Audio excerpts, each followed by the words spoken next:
გიგა მაქარაშვილი, მანამდე კი მივესალმები ჩვენი სტუდიის პირველ სტუმარს, დემოკრატიული მოძრაობის ლიდერს და დამფუძნებელს ნინო ბურჯანაძეს. მადლობა ხალბატონო ნინო, რომ ხართ ჩვენთან ერთად.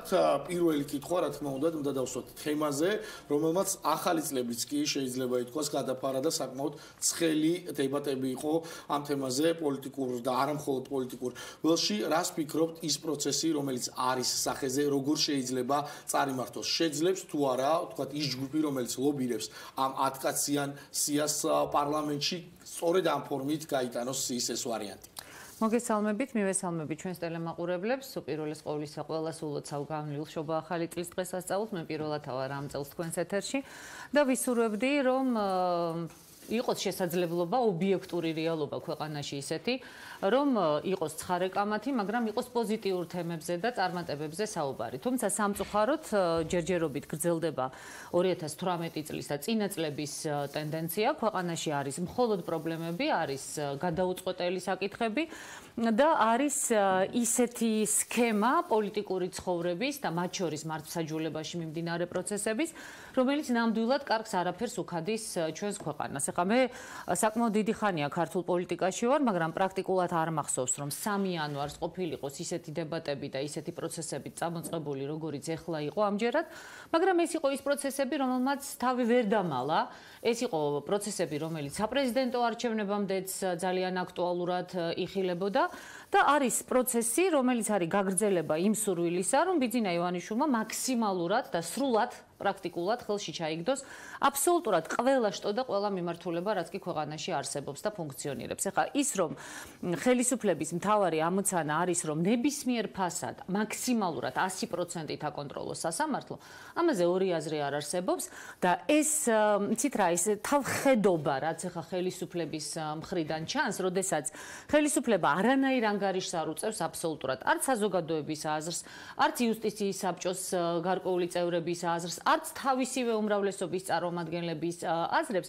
ეს იცით, როგორც წესი ძალიან ცუდად თავდება ხოლმე და რაც ხალბატონო ნინო, რთულად პროგნოზირებადი ხომ არ იყო ის ფაქტი, რომ საკმაოდ დაძაბული საპრეზიდენტო არჩევნების შემდეგ, მაგალითად გირგვლიანის, მოლაშვილის და სხვა გახმაურებული საქმეების მოსამართლეების უზენაეს სასამართლოში უვადოდ გამწესება, რომ ასეთ ამბავს გამოიწვევდა.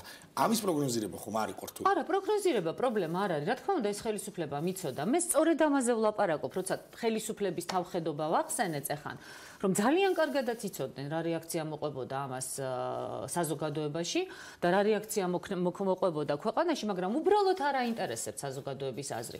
უბრალოდ ჩვენ ისინი, თქვენ, მე, თითოეულ ადამიანს აბსოლუტურად ყველას გვეუბნებიან, რომ იცით რა, რამდენის გინდათ ილაპარაკეთ, რაც გინდათ ილაპარაკეთ, ჩვენ მაინც არჩევნებში დავხარჯავთ ძალიან დიდ ფულს.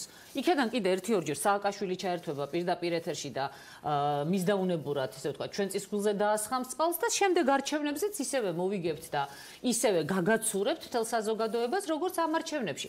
ანუ ეს ხელისუფლება თვლის, რომ მას ყველაფერი ეპატიება. ეხლა მე ზუსტად ვიცი, როგორ ამთავრებს ხოლმე ხელისუფლებები, რომელიც და თქვენც იცით ძალიან კარგად, რომელიც ესე ფიქრობს, მაგრამ ეხლა ამ წუთშია ეს ეტაპი, ანუ თავხედობის დონე ნახეთ ხელისუფლების თავისივე წევრებს, უმრავლესობის წევრებს უთხრეს, რომ იცი რა, ვინც შენ გაგასამართლა და მოგისაჯა, უსამართლოდ თან. სამართლიანად თუ მოგისაჯა, რა თქმა უნდა, ვერ გაბრაზდები მოსამართლეზე, ხო? ვინც შენ გაგასამართლა, პოლიტიკური დაკვეთა შეასრულა, ვინც შენ ციხეში გაგიშვა, ვინც შენი შვილი, შენი ძმა, შენი ოჯახის წევრი გაასამართლა და დააპატიმრა, აი იმ ადამიანს უნდა მიცე ხმა, იმიტომ რომ მე ესე მინდა. მე ბევრი ფული მაქვს, ძალიან ბევრი ფული მაქვს და შემიძლია ყველა და ყველაფერი ვიყიდო და ამიტომ შენ ესე უნდა გაკეთო. აი ეს არის ლოგიკა ბიძინა ივანიშვილის. სხვა ლოგიკა აქ უბრალოდ არ არსებობს. და ჩვენ გვაქვს სასამართლო, რომელიც აბსოლუტურად მართულია ხელისუფლების მხრიდან.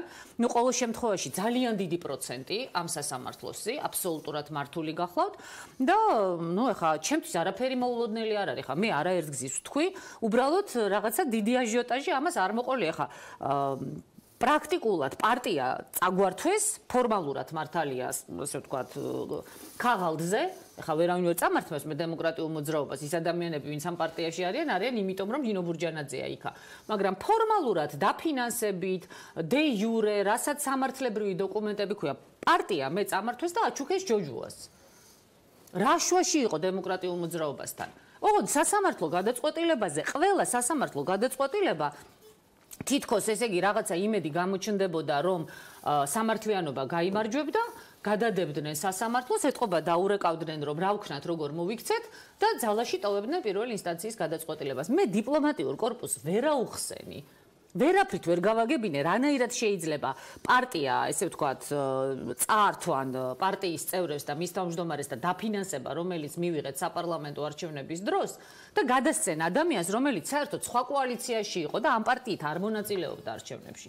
ვერაფრით, ვერანაირი ინგლისური ვერ ვამყოფინეთ ამის ახსნას. ახლა სად არის გამოსავალი? ეს 10 კაციანი სია შეჩერდა დაიწყო საუბარი თქვათ უმრავლესობამაც ოპოზიციამაც არასამთავრობო სექტორმა კრიტერიუმების შემუშავებაზე. თუმცა ახლა ამათი მოსამართლისთვის შექმნილი კრიტერიუმები მხოლოდ ამათი ადამიანისთვის უნდა იყოს თუ ზოგადად ხელისუფლებას უნდა იყოს გამბედაობა რომ მთლიანად დაიწყოს სასამართლო სისტემის რეფორმა, რადგან ის ადამიანები რომლებიც ახლა დაიბლოკნენ პარლამენტში ამ სიაში ვინც იყვნენ აგზელებენ სხვადასხვა ინსტანციებში მუშაობას და მაშინ თუ უზენაესში ეს ადამიანები არ არიან მისაღები, რატომ არის მისაღები საქალაქო თქვა სააპელაციოში ან საქალაქო სასამართლოში? აი სად არის ახლა გამოსავალი, რომ თქვა ხელისუფლებამ შეძლოს ამაზე ღირსეული პასუხის გაცემა? არა, გამოსავალი აი ძალიან სწორი დამატება იყო ბოლოს რაც თქვით. თუ ეს სურვილი აქვთ, არა აქვთ. გამოსავალი მათ არ ჭირდებათ. მათ გამოსავლის ძებნა რომ დომოდათ, ამ გამოსავალს იპოვნიდნენ. მათი ამოცანა ის კი არ არის რომ სწორი გამოსავალი იპოვონ. მათი ამოსავალი არის ის რომ ბიძინა ივანიშვილს ასიამოვნონ და ნებისმიერ ფასად ყავდეთ ის მოსამართლეები. ეხლა ვინმე სჯერა რომ მთელი ეს პროცესი, მთელი ეს აჟიოტაჟი ისე მიმდინარეობს რომ ამის უკან ბიძინა ივანიშვილი არ დგას.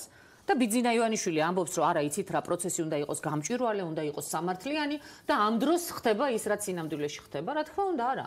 ეს არის მისი პრინციპი. მან გადაწყვეტა. ვფიქრობთ რომ ის მართავდა ამ პროცესს თავიდან ბოლომდე. დარწმუნებული ვარ აბსოლუტურად, იმიტომ რომ ვერავინ ვერ გაბედავდა, გამორიცხულია ასეთი პროცესების წარმართვას, ამაში რომ არ იყოს პირადად ბიძინა ივანიშვილი დაინტერესებული. და საერთოდ ახლა ქვეყანა სადაც ნაციონალური მოძრაობა მურუსიძეს აკრიტიკებს და ქართული ოცნება ნაციონალური მოძრაობისგან მურუსიძეს იცავს, ნუ რაზე ვლაპარაკობთ საერთოდ? ამაზე შეიძლება გაგეცინოს სატირალი რო არ იყოს. გამოსავალი სად არისო თქვენი კითხეთ?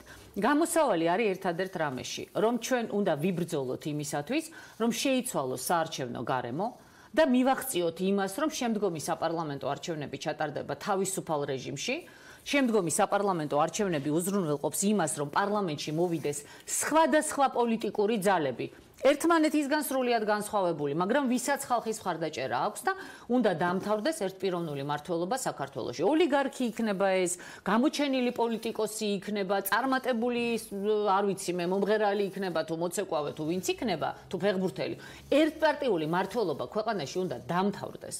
და ქვეყანაში უნდა დაიწყოს ჯანსაღი პროცესები. სხვა მხრივ, ჩვენ გამოსავალი არა გვაქვს და ეხლა როგორ კურიოზულ სიტუაციაში ვართ, თუ ამ ბრიფინგებს რაც ჩატარდა ამ ორი კვირის განმავლობაში, რაც ახალი წელი დაიწყო, ყველა დონეზე ჩატარებული ბრიფინგები მაქვს მემხედველობაში და ყველა დონის თანამდებობის პირების მიერ ჩატარებული, ეს ხო კურიოზებია. აი პირდაპირ თქვათ რომ აი ეს რომ არ იყოს ჩემი ქვეყანა, აი უყურებდი შორიდან თუ დრო მექნებოდა და გავერთობოდი. როგორც მართლა რაღაცა ток-შოუს ყურების დროს და გასართობი პროგრამის ყურების დროს, მაგრამ ეს ხომ ჩვენი ქვეყანაა. სამარცხვინო მდგომარეობაში ვართ. თავის მოსაჭრელ მდგომარეობაში ვართ და თავის მომჭრელ მდგომარეობაში ვართ. და ძალიან დიდი გულის ტკივილით უნდა ვთქვა, იცით? მე მესმის იმ ადამიანების, ვინც შიშობდა იმას, რომ ვაიმე სააკაშვილი არ მობრუნდეს. მაგრამ ცოტა ანალიზი ხომ უნდა გაგიკეთებიათ ადამიანებო, ცოტა ხომ უნდა გეფიქრათ, რომ ბიძინა ივანიშვილი ზუსტად ამაზე თამაშობს.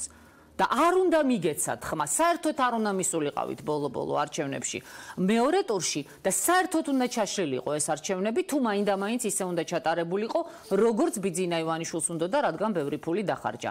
და მე თავიდანვე ვამბობდი, იცით, და რამდენჯერმე მქონდა კიდეც კონსულტაციები სხვადასხვა პოლიტიკურ ჯგუფებთან და ვთქვი, რომ ეს არჩევნები იქნება ფარსი.